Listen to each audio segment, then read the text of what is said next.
In the year 2026, the world didn't end with war, disaster, or an asteroid. It began with something silent, something ordinary at first. Heat. At the start, people thought it was just another strong summer.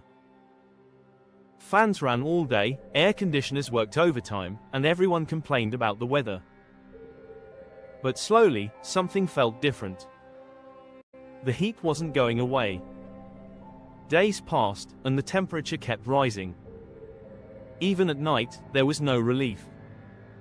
Streets stayed hot, walls stayed warm, and the air itself felt heavy.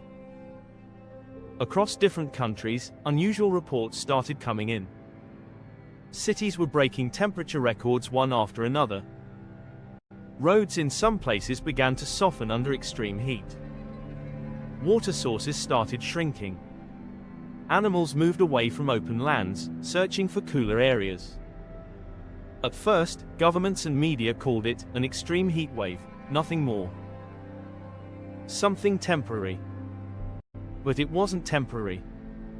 It spread. And then came the first real warning, when night stopped cooling the earth. That's when fear quietly began to grow. In a climate research center, a young scientist named Ian noticed something disturbing in global satellite data. A massive system of trapped heat was forming over large regions of the planet, almost like an invisible blanket surrounding Earth. He studied it again and again, hoping it was a mistake. It wasn't. He called it a dangerous atmospheric heat trap, a system that was preventing Earth from releasing its natural heat. He tried to warn officials and leaders, explaining that this was not normal weather behavior. But most people didn't take it seriously. Some called it exaggeration. Others said the world had seen heat waves before and survived them. Ian kept working. And then the situation escalated. Within a short time, the heat became extreme in multiple regions at once. Cities began to struggle with electricity demand as millions of people used cooling systems at the same time. Power grids started to overload. Then they started failing. First, small towns lost electricity. Then bigger cities. And soon, entire regions were affected. Without electricity, cooling systems stopped. Without cooling, life became harder by the hour.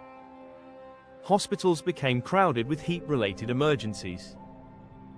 Emergency cooling centers were opened wherever possible: schools, community halls, even religious buildings. People waited in long lines just for drinking water and shade.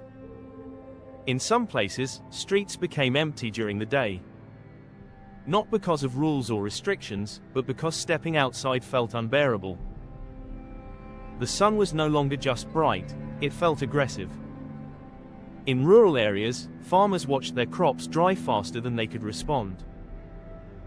Fields that took months to grow were damaged in days. Water levels in rivers and reservoirs dropped noticeably. The world was no longer dealing with hot weather, it was dealing with a system under stress. Ian continued analyzing satellite data day and night. Eventually, he saw something even more alarming. The heat system was not random, it was expanding and intensifying, locking large parts of the planet into a continuous warming cycle. He realized the truth. If this pattern continued, it wouldn't remain a seasonal event. It could become a long-term global climate shift. He spoke again to international agencies, this time with more urgency. This time, some listened. Global emergency meetings were called. Scientists from different countries began sharing data in real time. Governments started coordinating responses, water distribution, emergency shelters, and energy management. For the first time in a long while, competition between nations took a back seat.